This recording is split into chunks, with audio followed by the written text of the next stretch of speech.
So, as I told you कि today inshallah we are going to discuss about the most important being, that is Allah.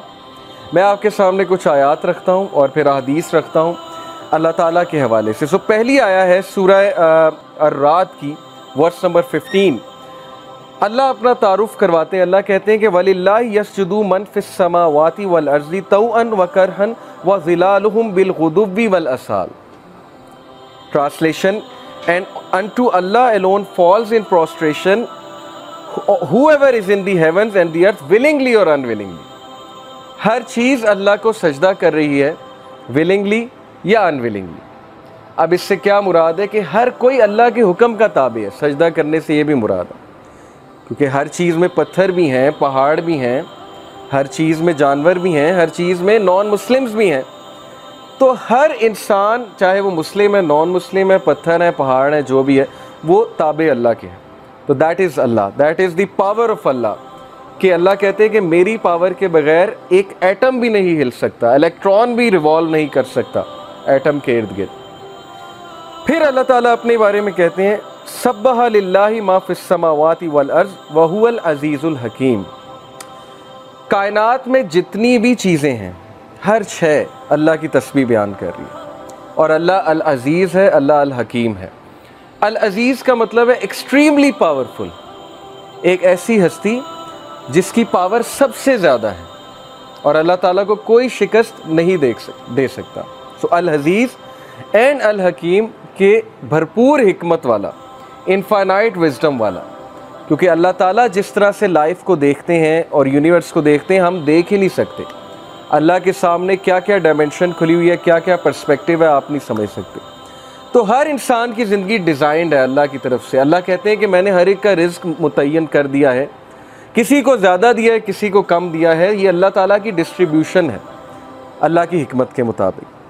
फिर अल्लाह ताला अपने बारे में कहते हैं is he not best who responds to the desperate one when he calls upon him and removes evil and makes you inheritors of the अर्थ।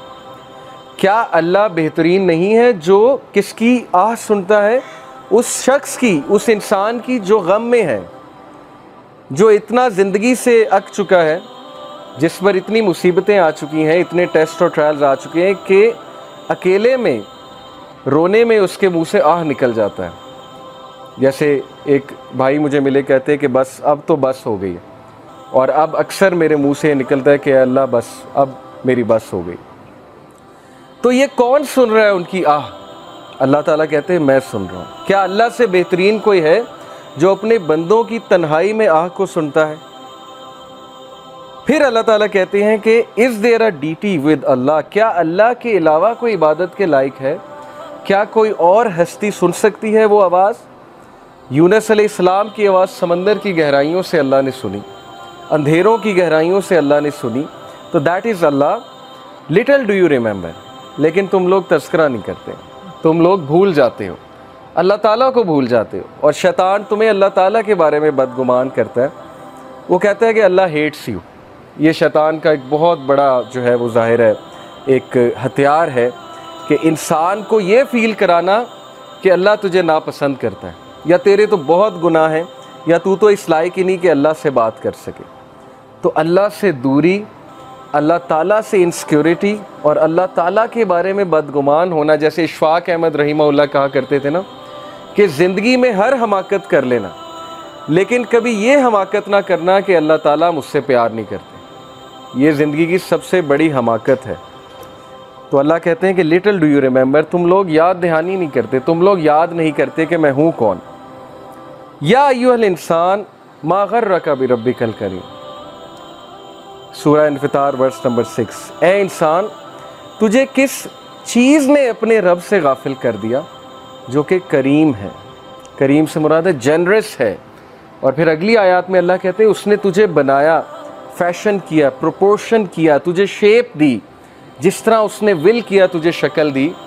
जब माँ के पेट में तू था, तेरी हिफाजत कौन कर रहा था? अल्लाह सुब्हानहू व तआला कर रहे थे। फिर जब तुम बड़े हुए हो, तुम्हें किन किन हादसों से अल्लाह ताला ने बचाया। हमारे गुनाहों के बावजूद अल्लाह ताला हमें रोज़ाना माफ़ करते हैं। तो किस चीज़ ने गाफिल कर दिया अल्लाह से तुम्हें? तुम हर इंसान से उम्मीद लगाते हो, लेकिन अल्लाह ताला से तुम बदगुमान हो। तुम्हारे पास हर चीज़ का टाइम है, लेकिन नमाज़ पढ़ने का टाइम नहीं है। और कितने मिनट्स लगते हैं? 15 मिनट अगर आप एक नमाज के लगा लें, अगर अच्छे से पढ़ी जाए तो 75 minute. 75 minute divided by 14, 40, 40 minute होते हैं एक दिन में, 24 घंटे में 1440, सॉरी 75 को 1440 से डिवाइड करें, शायद 6-7% बनता है। तो 6 से 7% दिन का हिस्सा अगर तुम अल्लाह को नहीं दे सकते, जो वो हस्ती है जो सबसे ज़्यादा मैटर करती है ज़िंदगी में, तो इसका क्या मतलब है? इसका मतलब ये कि हम डिसीव हो गए, इसका मतलब है कि हम खो गए, इसका मतलब है कि हमने उस हस्ती को इग्नोर कर दिया, यानी हमने अपने पाँव पे खुद ही कुल्हाड़ी मार ली। और वो हस्ती बार बार हमें बुलाती है, 5 टाइम्स अ डे अल्लाह सुब्हानहू व तआला कॉल्स अस, हमारे फ़ायदे के लिए। ये नहीं कि तुम्हारी इबादत से मुझे कोई फ़ायदा होगा, मेरे तो पता नहीं करोड़ों एंजल्स, अरबों खरबों एंजल्स अल्लाह ताला की हमद बयान कर रहे हैं। मिराज के सफ़र पे जब रसूल अल्लाह सल्लल्लाहु अलैहि वसल्लम गए थे, तो अल्लाह के नबी सल्लल्लाहु अलैहि वसल्लम ने बयान किया कि हर एक आर्म की लेंथ पे एक एंजल खड़ा हुआ है हेवंस में, हर एक आर्म की लेंथ पे, जो अल्लाह की हमद कॉन्टीन्यूसली बयान कर रहा है। दैट इज़ अल्लाह। तो अल्लाह ताला को ज़रूरत नहीं है, लेकिन तुम्हारे अपने फ़ायदे की बात है। तुम वज़ू करोगे, तुम अनप्लग हो जाओगे, तुम सजदा करोगे, ठीक है, उसके बॉडी के मेडिकल बेनिफिट्स कितने हैं, क्या क्या बेनिफिट्स हैं।